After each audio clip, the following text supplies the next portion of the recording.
Ketenangan jiwa. Ketenangan jiwa akan membawa siapapun yang menginginkan perubahan positif yang cepat dalam diri. Kuncinya adalah membangun keyakinan yang kuat kepada Allah Subhanahu wa Ta'ala.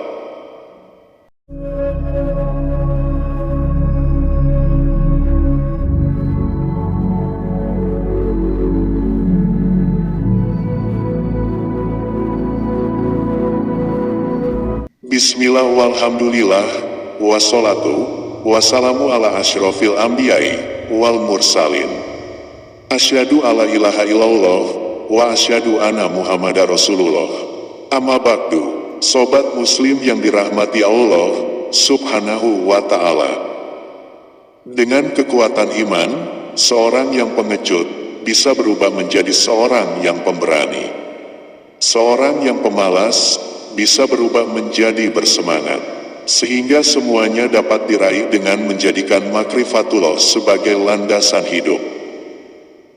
Rasulullah Shallallahu Alaihi Wasallam sebagai panutan dan suri tauladan kita yang senantiasa memohon dan berusaha meraih hidayah daripada Allah Subhanahu wa Ta'ala.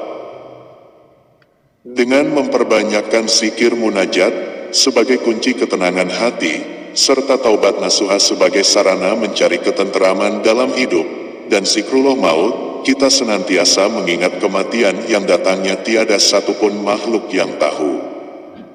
Yang selanjutnya yaitu akhlak. Akhlak yang mulia merupakan salah satu kunci untuk meraih ketenangan jiwa. Akhlak selalu berkesinambungan dengan hati, yang merupakan aset berharga setiap manusia. Jika hati kita kotor maka akan memperlihatkan perilaku akhlak yang buruk, dan jika hati kita bersih, pasti akan mencerminkan akhlak yang baik serta terpuji. Kita harus senantiasa ikhlas dalam perbuatan dan tingkah laku dalam kehidupan setiap saat, setiap waktu. Hidup akan lebih bahagia jika kita mensyukuri segala nikmat yang dikurniakan. Semoga kita dijauhkan dari sifat kufur nikmat, yang selalu membanggakan diri begitu mendapat nikmat kesenangan. Padahal semua itu, Allah yang melimpahkannya. Nauzubillah, menjadi insan penyabar bagi sebagian kita memang tidak mudah. Allah berfirman, dalam surah Al-Baqarah, ayat 153. Ya ayyuhallazina amanusta'inu bis sabri wassolati innallaha ma'as sabirin. Hai orang-orang yang beriman, mintalah pertolongan kepada Allah dengan sabar dan mengerjakan salat. Sesungguhnya Allah beserta orang-orang yang sabar. Menjaga pandangan dari perkara-perkara yang kemudorotan iman.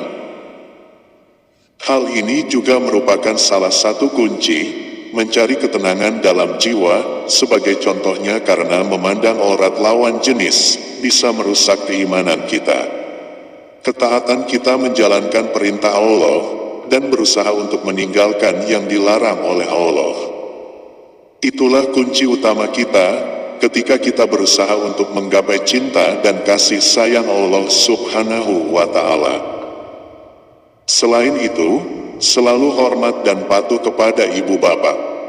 Sentiasa amanah dan taat dalam melaksanakan tanggung jawab, menghadapi segala ujian yang diberikan Allah, dengan ikhlas, tabah, ingat sobat beriman. Barang siapa yang diuji Allah, dengan ujian yang begitu berat dan hebat, maka bersyukurlah, karena semua itu, sesungguhnya Allah lebih menyayanginya. Kelemahan diri sendiri yang menjadi batu penghalang untuk meraih ketenangan. Jadi untuk memperoleh ketenangan diri ini, sewajarnya jika kita harus selalu bercermin pada diri sendiri. Kelemahan, serta kekurangan diri, seharusnya bukanlah disesali, namun, berusahalah untuk tegar dan ubahlah pola pikir negatif tersebut. Tanamkan di dalam diri, untuk menjadi insan yang terbaik untuk kepentingan agama, keluarga, dan juga masyarakat. Penyakit juga menjadi salah satu puncak hilangnya ketenangan dalam jiwa. Penyakit apapun yang diturunkan Allah, terimalah dengan sabar, tabah dan ikhlas untuk mencari ketenteraman dalam hidup.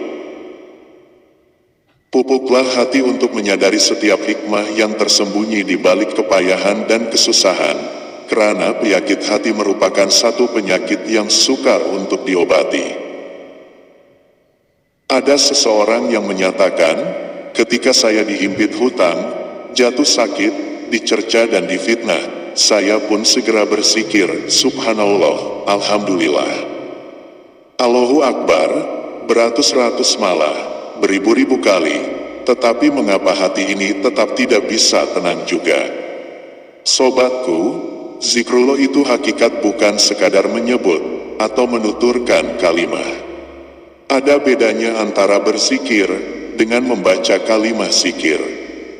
Memang ada benarnya dari pernyataan tadi, seringkali orang itu akan ingat Allah jika sedang mengalami kesusahan, kekecewaan ataupun musibah. Benar gak, Tuhnah, jika begitu kejadiannya, apakah zikir yang sobat ucapkan tersebut benar memohon dan mengagungkan asma Allah? Atau hanya sekedar coba-coba berzikir agar Allah mengasihani? Sobat yang dirahmati Allah, kita tahu bahwa Allah itu maha mengetahui, walaupun tersembunyi di dalamnya hati kita. Jadi, pesan saya, jika berzikir, lakukanlah dengan ketulusan hati dan tunjukkan zikir itu hanya untuk Allah, bukan pada sesuatu yang lain. Hati hendaklah merasakan Allah itu maha suci pada zat, sifat dan afal atau perbuatannya. Segala ilmu yang kita miliki tentang kesucian Allah hendaklah dirasakan, bukan hanya diketahui. Allah itu suci dari sifat-sifat kotor seperti dendam, khianat, prasangka, dan lainnya. Jika seorang hamba yang berdosa bertaubat kepadanya, Allah bukan saja mengampuninya, bahkan bisa menghapuskan catatan dosa itu. Firman Allah,